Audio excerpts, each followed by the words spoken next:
Welcome to my channel. और अपने आज के वीडियो में हम डिस्कस करने वाले हैं आपकी केवीएस टीजीटी पीएनएचई 2022 के सिलेबस को। इसका जो सिलेबस है वो पिछली बार के जैसे ही है, सिर्फ लिखने के तरीके को थोड़ा सा बदल दिया गया है, बट सिलेबस में कोई भी चेंज नहीं आया है, not a single word change. फिर भी कुछ चीजें ऐसी हैं जो सिलेबस में नहीं होती हैं, आपके एग्जाम में आती हैं।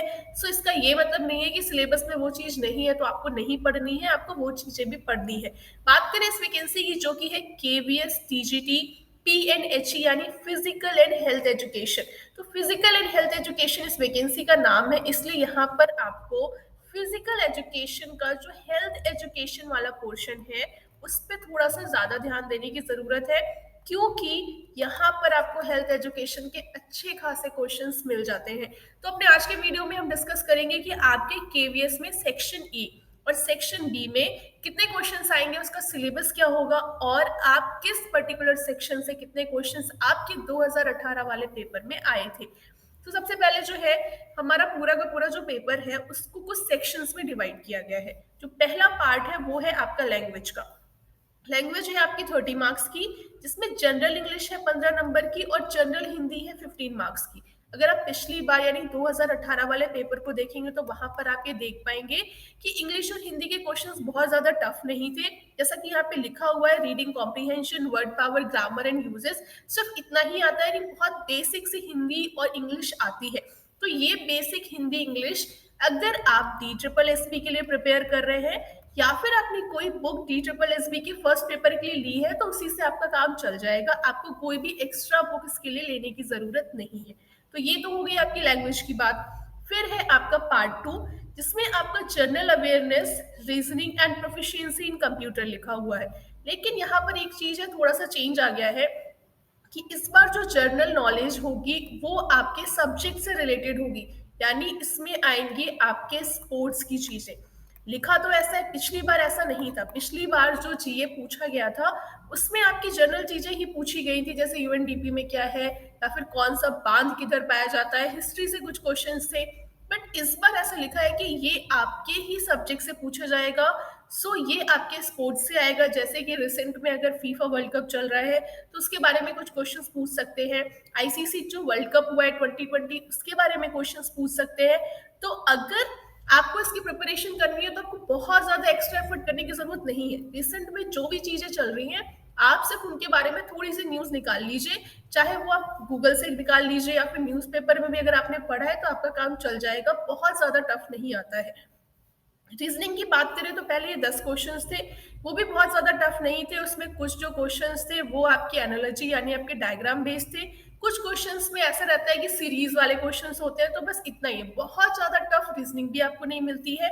कंप्यूटर लिटरेसी भी बहुत बेसिक सी पूछी गई थी पिछली बार। उसमें ऐसे ही था जैसे आपका .jpeg एक्सटेंशन जो है वो किस तरह की फाइल में पाया जाता है, या फिर किसी चीज का शॉर्टकट क्या है। ये शॉर्टकट वाले जो क्वेश्चन है ये आपको बहुत जरूर से पढ़ने हैं, क्योंकि शॉर्टकट जो है ये आपको DSSB में भी पूछे गए थे 2021 में जो हुआ था। इसलिए शॉर्टकट जैसे कंट्रोल एक्स जो है वो किसके लिए होता है, कंट्रोल पी किसके लिए होता है, कंट्रोल वी किसके लिए होता है, इस तरह के जो शॉर्टकट्स है आप याद कर लीजिए। जो बेसिक है, बहुत हाई लेवल या टफ शॉर्टकट्स नहीं पढ़ने हैं। आप बेसिक से शॉर्टकट्स की जो आपकी इमेज है, बहुत सारे PDF है, बहुत जगह मिल जाता है, नहीं तो वो डाल देंगे आपको, टेलीग्राम चैनल पे मिल जाएंगी वो चीजें। सो ये आपका जनरल सेक्शन है। जनरल सेक्शन के लिए आपको जो प्रिपरेशन करनी है उसके लिए बहुत अलग अलग बुक्स लेने की जरूरत नहीं है। अगर आप DSSB के लिए पढ़ रहे हैं तो आपका रीजनिंग वहीं से हो जाएगा, कंप्यूटर वहीं से हो जाएगा। वहां भी क्वेश्चंस आते हैं कंप्यूटर लिटरेसी के, भले ही वो फिजिकल एजुकेशन में ऐड होके आते हैं बट आते हैं वहां भी है। इसलिए आपको कंप्यूटर लिटरेसी भी पढ़नी है, छोड़ के नहीं जाना है, आपका दोनों ही पेपर में काम आएगा। तो कोई भी ऐसी चीज नहीं है जो सिर्फ DSSB में आती हो। आप जो भी चीजें यहाँ पे पढ़ेंगे वो आपको केवी में भी मिल जाती है, DSSB में मिलती है। तो इसलिए आप जो भी पढ़ रहे हैं वो उस तरह से ही पढ़े, कुछ स्पेशल अटेंशन देने की खास जरूरत यहाँ पर नहीं है। अब हम बात करते हैं अपने फिजिकल एजुकेशन के सिलेबस की, यानी जो आपका फिजिकल एंड हेल्थ एजुकेशन है उसके सिलेबस की। उसमें कौन कौन सी चीजें हैं, किस पर्टिकुलर सेक्शन से कितने क्वेश्चंस पूछे जाते हैं, एंड आपका 2018 में जो क्वेश्चन पेपर था उसमें कहाँ से कितने क्वेश्चंस आए थे। सो स्टार्ट करते हैं अपने फिजिकल एजुकेशन के सिलेबस को। इसमें 3 चीजें हैं। सबसे पहला है आपका पार्ट ए, इसमें 3 पार्ट में डिवाइड किया गया है इसके पूरे सिलेबस को। पार्ट ए में आता है आपका concept of physical education. So concept of physical education जो है ये फाउंडेशन ऑफ फिजिकल एजुकेशन भी आप कह सकते हैं। यहाँ से जो क्वेश्चंस आते हैं वो आते हैं आपकी मीनिंग एंड डेफिनेशन पे बेस्ड, यानी फिजिकल एजुकेशन के क्या मीनिंग और डेफिनेशन है। 2018 के पेपर में देखिए तो किसी भी डेफिनेशन का जिक्र नहीं था वहाँ फिजिकल एजुकेशन की, फिर भी आप कुछ डेफिनेशंस जो है वो पढ़ सकते हैं। बट अगर अब के जो पेपर्स में देखा जाए तो अब डेफिनेशंस बहुत ज्यादा नहीं पूछी जाती हैं कि ये पर्टिकुलर डेफिनेशन किसने दी थी। फिर यहाँ पर है modern concept in scope of physical education, इससे बहुत ज्यादा क्वेश्चंस आपको नहीं मिलते हैं। Need and importance of physical education, ये जो टॉपिक्स है ये है तो जरूर, बट ये बहुत ज्यादा इंपॉर्टेंट नहीं, और आपके इस पर्टिकुलर टॉपिक से 4 क्वेश्चंस 2018 वाले पेपर में थे। तो इस तरह से आपका जो कॉन्सेप्ट ऑफ फिजिकल एजुकेशन है वो इम्पॉर्टेंट है। इसमें कुछ कुछ ऐसे भी टॉपिक्स हैं जैसे ऑर्गेनाइजेशन, अगर आप ऑर्गेनाइजेशन वाले सेक्शन को इसमें रखना चाहते हैं तो ऑर्गेनाइजेशंस के बारे में आपको पढ़ना है। जैसे कि साई, साई के बारे में क्वेश्चन बहुत बार एग्जाम में आया है कि ये कब बनी है या फिर इसके सेंटर कहाँ है। इस तरह के क्वेश्चन इवन नेट के पेपर में भी पूछ लिए जाते हैं, तो ये थोड़ा सा इंपॉर्टेंट है और अभी ये थोड़ा सा करंट भी है, बहुत सारी चीजें इसमें चल रही है। तो आप ऑर्गेनाइजेशंस को अगर फिजिकल एजुकेशन के कॉन्सेप्ट वाले सेक्शन में रखेंगे तो हाँ 4 क्वेश्चंस आपके 2018 वाले पेपर में आपको मिलते हैं। फिर नेक्स्ट है, इसका नाम ही रखा है physiological aspects of physical education, but सिर्फ फिजियोलॉजी आती है ऐसा नहीं है, इन्होंने सिलेबस में कोई चेंज नहीं किया है। यहाँ पर एनाटॉमी एंड फिजियोलॉजी आपको दोनों ही चीजें मिलती हैं, तो आपको एनाटॉमी फिजियोलॉजी दोनों पढ़नी है। आपको 9 से 10 क्वेश्चंस इस पर्टिकुलर सेक्शन से मिलने हैं, यानी अगर हम देखें 10% क्वेश्चंस जो हैं वो आपके एनाटॉमी फिजियोलॉजी से आते हैं। अगर आप इसको कोरिलेट करके देखेंगे तो ये 14 से 15 क्वेश्चंस हो जाएंगे, बट पर्टिकुलरली इस सेक्शन से आपको मिलते हैं 10 से 9-10 क्वेश्चंस मिल जाते हैं। अब क्वेश्चंस यहाँ पर जो आते हैं वो सिर्फ इतने ही टॉपिक्स पे आए ऐसा जरूरी नहीं है कि सिर्फ मस्कुलर सिस्टम, सर्कुलेटरी, रेस्पिरेटरी और डाइजेस्टिव सिस्टम, इन 4 ही सिस्टम के बारे में पूछा जाएगा, बट ये 4 सिस्टम सबसे ज्यादा इंपॉर्टेंट है। इन 4 सिस्टम पे बेस्ड क्वेश्चन ही आपको सबसे ज्यादा हर एग्जाम में मिलते हैं। और भी एक दो सिस्टम से क्वेश्चन पूछ लिए जाते हैं, जैसे कि आपके इंडोक्राइन सिस्टम से क्वेश्चन आता है, वो आप इंडोक्राइन सिस्टम में उसे रख भी सकते हैं या फिर नहीं भी रख सकते हैं। क्वेश्चन जो है वो एड्रेनालाइन हार्मोन के बारे में पूछा गया था।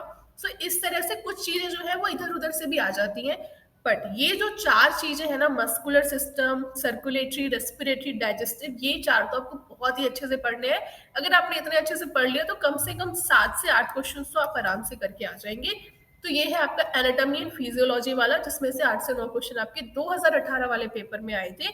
और हर एक एग्जाम में 10 से 12% क्वेश्चन आपके एनाटॉमी फिजियोलॉजी से कम मिलते हैं, अगर आप पर्टिकुलरली इस सेक्शन की बात करें।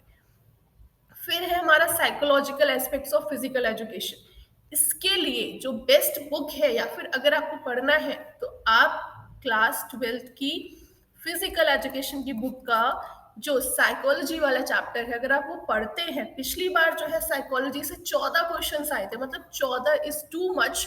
और कहीं ना कहीं यही वो क्वेश्चंस थे जिसकी वजह से बहुत सारे लोगों के जो मार्क्स है वो ज्यादा अच्छे नहीं आए, क्योंकि इसमें जो क्वेश्चंस आए थे वो नॉर्मल क्वेश्चंस नहीं आए थे। यहाँ पर आपके डेफिनेशन बेस्ड भी क्वेश्चंस आए थे, और कुछ कुछ ऐसे साइकोलॉजी के क्वेश्चन आए थे जो नॉर्मली हम किताबों में नहीं पढ़ते हैं, क्लास 12th में नहीं मिलेगा। सो इस हिसाब से देखा जाए तो उन्होंने साइकोलॉजी पे कुछ ज्यादा ही एम्फोसाइज किया था, इसलिए साइकोलॉजी जो है वो पढ़ना आपके लिए इम्पोर्टेंट है। अगर आप 2018 के बेसिस पे देखें, यहाँ पर जो क्वेश्चन आपके अचीवमेंट, मोटिवेशन लिखा है, पर्टिकुलरली इस टॉपिक से ही क्वेश्चन उन्होंने पूछे भी थे। सो इसलिए यहाँ पर और भी जो चीजें आती हैं वो आ जाती हैं आपकी लर्निंग से रिलेटेड। फिर क्वेश्चंस आ जाते हैं कि कौन से पर्टिकुलर साइंटिस्ट ने क्या इन्वेंट किया या फिर उन्होंने क्या डिस्कवर किया, ये क्वेश्चंस भी आपके साइकोलॉजी से पूछे गए थे।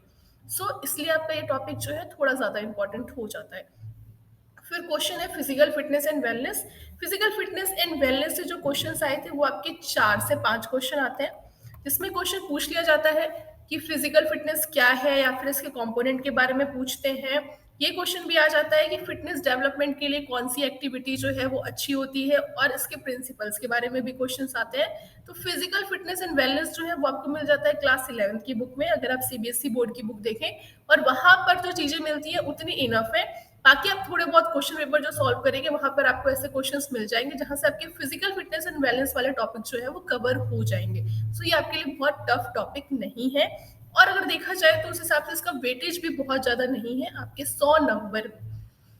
फिर है ट्रेनिंग मेथड, इसको तो आप बिल्कुल भी छोड़ के नहीं जा सकते, बहुत इंपॉर्टेंट है। और इससे आपके आते हैं 16 से 18 क्वेश्चंस। इन जितनी चीजें इसमें लिखी हैं, एक एक चीज जो है वो पूछी गई थी 2018 में कि हाँ ट्रेनिंग क्या है, ट्रेनिंग मेथड्स आपको पढ़ के जाने हैं।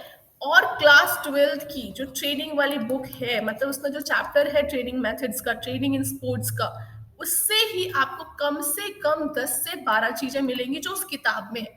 सो इस हिसाब से देखें तो आपका ट्रेनिंग मेथड के लिए एक बार आप क्लास 12th की बुक ले लीजिए, लिंक डिस्क्रिप्शन में मिल जाएगा आपको। एंड उसकी हर एक लाइन, मीन्स एक एक लाइन अगर आप पढ़ते हैं ना तो आपको समझ आएगा कि बहुत सारी चीजें जो हैं आपके कॉन्सेप्ट क्लियर हो जाएंगे। और क्वेश्चन पेपर जो था 2018 का, उस हिसाब से देखें तो आपके कॉन्सेप्ट क्लियर होना बहुत जरूरी है। सिर्फ ऐसे आप पढ़ेंगे तो आपको सारे ही आंसर सही लगेंगे। और अभी जिस तरह से एग्जाम्स के लेवल बढ़ रहे हैं, तो आपको भी चीजों पे थोड़ा सा और ज्यादा जोर देने की जरूरत है। तो इसमें जो भी चीजें लिखी हैं कि स्ट्रेंथ क्या है, या फिर मतलब आपकी जो 5 फिजिकल फिटनेस कंपोनेंट है वो क्या है, उनको किन किन मेथड से डेवलप किया जाता है, एंड ट्रेनिंग मेथड जो है वो कौन कौन से होते हैं, कौन कौन से ट्रेनिंग मेथड में किस पर्टिकुलर कंपोनेंट को डेवलप किया जाता है, ये सारी चीजें आपको इसमें पढ़ के जानी है और उसको बिल्कुल भी इसे नहीं छोड़ना है।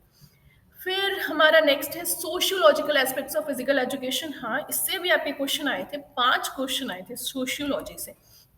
इसमें जो क्वेश्चन है वो आपके कल्चर से भी आए थे। लीडरशिप क्वालिटी को भी अगर इसमें ऐड कर दो तो आपके 8 से 9 क्वेश्चन हो जाते हैं, जो कि अभी मैंने साइकोलॉजी में ऐड किया है। लीडरशिप पे बेस्ड क्वेश्चन आते हैं।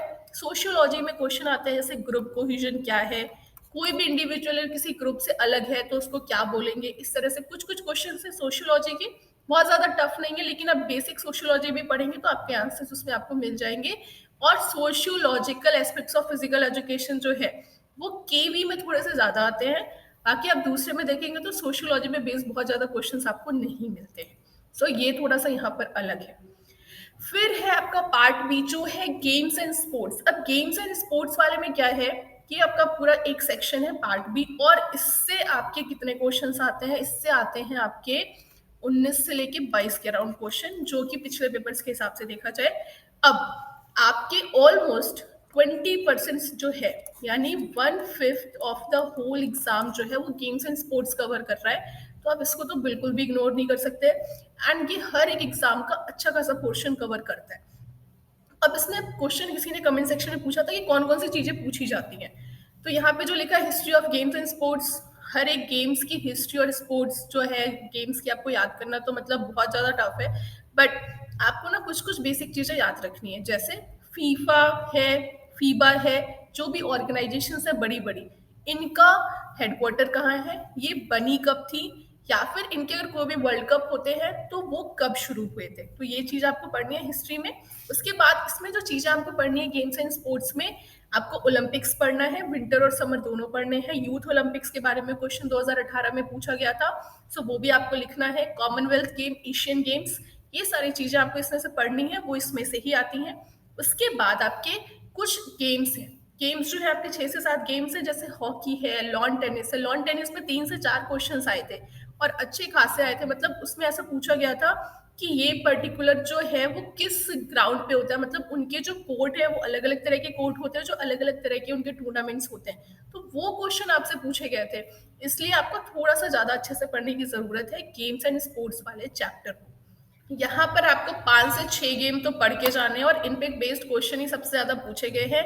कबड्डी और खो खो पे बेस्ड क्वेश्चंस जो है वो आपको पिछले बार के एग्जाम में नहीं मिलते हैं। जो जो गेम्स आपको मिलते हैं उसमें सबसे पहला है आपका हॉकी, जिसमें बॉल का वेट पूछा गया था। फिर है आपका क्रिकेट, इससे क्वेश्चंस आते हैं। फिर है वॉलीबॉल, वॉलीबॉल के जो क्वेश्चन है उसमें ये पूछा गया था कि इंडोर हॉल की जो हाइट है वो कितनी होती है। फिर है आपका बास्केटबॉल। फिर है यहाँ पर आपका फुटबॉल और लॉन टेनिस। ये जो है आपके क्वेश्चंस इनसे सबसे ज्यादा पूछे गए थे। बट ऐसा नहीं है कि सिर्फ आपको इतने से ही पढ़ना है, इसके अलावा कुछ और भी गेम्स है जो आपको पढ़ने हैं, जैसे कि एथलेटिक्स। हाँ, एथलेटिक्स पे भी बेस्ड क्वेश्चन आपके थे, और एथलेटिक्स जो है बहुत इंपॉर्टेंट है। कभी भी कोई ऐसा एग्जाम नहीं जिसमें एथलेटिक्स पे बेस्ड क्वेश्चन ना आए। उसमें आपको थ्रोज के, जंप के, या फिर जो भी स्प्रिंट्स होती हैं उनकी कुछ कुछ डायमेंशंस याद करने होते हैं। साथ ही कबड्डी खो खो के भी क्वेश्चंस आपको पढ़ने हैं कुछ कुछ, और आपको टेबल टेनिस भी साथ में पढ़ना है लॉन टेनिस के अलावा। सो इतने गेम्स तो आपको बेसिकली पढ़ने ही पढ़ने हैं। 9 से 10 गेम्स के बारे में आपको पढ़ के जाना है।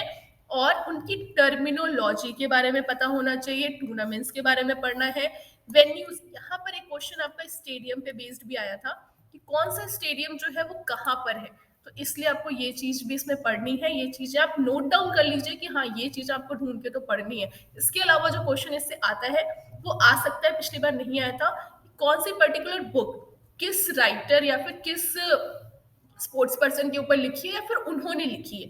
तो ये क्वेश्चन भी जो है आपके इम्पॉर्टेंट है, और ये क्वेश्चन आपके करंट अफेयर्स वाले पोर्शन में भी रख सकते हैं। अगर आपको स्पोर्ट्स स्पेसिफिक चीजें ही उनको पूछनी है तो वो इस तरह के क्वेश्चन ही वहां पर पूछेंगे। स्पोर्ट्स अवार्ड्स बहुत ज्यादा इंपॉर्टेंट है, 3 क्वेश्चन आए थे पिछली बार स्पोर्ट्स अवार्ड से, तो वो आपको पढ़ के जाने हैं। 6 स्पोर्ट्स अवार्ड है, उनको रट लीजिए कि कौन से ईयर में शुरू हुआ, कितनी राशि मिलती है और उसके साथ में क्या मिलता है। ये 3 चीज आपको हर एक अवार्ड के बारे में पता होनी चाहिए। फिर हमारा पार्ट सी है, दैट इज हेल्थ एजुकेशन।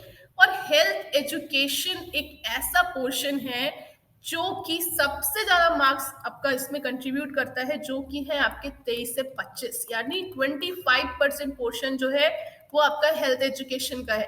अब हेल्थ एजुकेशन में आपकी कौन कौन सी चीजें आती हैं? हेल्थ एजुकेशन में आपकी कम्युनिकेबल डिजीज भी आएगी, कंटेम्प्रेरी हेल्थ प्रॉब्लम्स भी आएंगी, हेल्थफुल लिविंग भी आएगी, फैमिली हेल्थ एजुकेशन भी आएगा। सिर्फ इतने, अगर हम इतनों की बात करें तो आपके 25% क्वेश्चन सिर्फ हेल्थ एजुकेशन से आते हैं।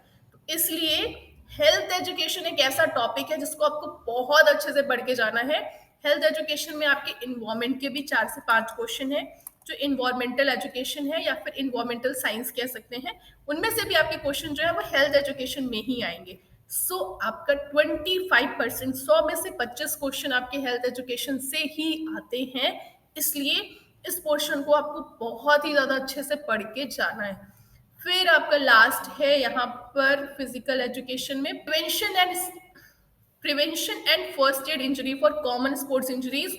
तो यहाँ जितनी चीजें लिखी हैं बस आपको इतनी पढ़नी है। 6 से 8 क्वेश्चन आपको यहाँ से मिल जाते हैं। क्लास 12th की कॉमन स्पोर्ट्स इंजरीज वाला जो आपका चैप्टर है, आपका फिजियोलॉजी वाला, जिसमें ये कॉमन स्पोर्ट्स इंजरीज का सेक्शन है, उसको आप अच्छे से पढ़ लीजिए। आपके 5 से 6 क्वेश्चन हो जाते हैं। थोड़ा और अगर आप अच्छे से पढ़ लेते हो तो आपके 6 से 8 पूरे के पूरे क्वेश्चन हो जाएंगे कॉमन स्पोर्ट्स इंजरीज से। तो ये था आपका पूरा फिजिकल एजुकेशन का सिलेबस। साथ ही जो आपके 100 क्वेश्चन है उनका किस तरह से डिस्ट्रीब्यूशन है इन पूरे टॉपिक्स में। अब आपको इतने ही टॉपिक को अपनी कॉपी में लिख लीजिए, उनका कितना कंट्रीब्यूशन 2018 वाले पेपर में था वो लिख लीजिए। और आप एक और चीज देखेंगे कि हर एक एग्जाम में ऑलमोस्ट इतने ही कंट्रीब्यूशंस होते हैं इन पर्टिकुलर सेक्शन के उन पेपर में। लेकिन यहाँ पर आपको जो चीज मिलती है, स्पेशली केवीएस जो कि है फिजिकल एंड हेल्थ एजुकेशन की वैकेंसी, यहाँ आपको हेल्थ एजुकेशन पे थोड़ा सा ज्यादा जोर देना है। कौन सी बीमारी है, कौन से प्रोटोजोआ या फिर किस बैक्टीरिया वायरस से वो होती है, इसको आपको रट के जाना है, इसको बिल्कुल भी नहीं छोड़ना है। ये अगर आप कर लेते हैं, वैकेंसीज बहुत अच्छी खासी है, आपके पास बहुत अच्छा मौका है इस बार की वैकेंसी को क्लियर करने का। सो आज के लिए इतना ही। आई होप आपके लिए वीडियो यूजफुल रहा हो। वीडियो अच्छा लगा हो तो लाइक शेयर सब्सक्राइब करिए। For such more video keep watching and stay tuned.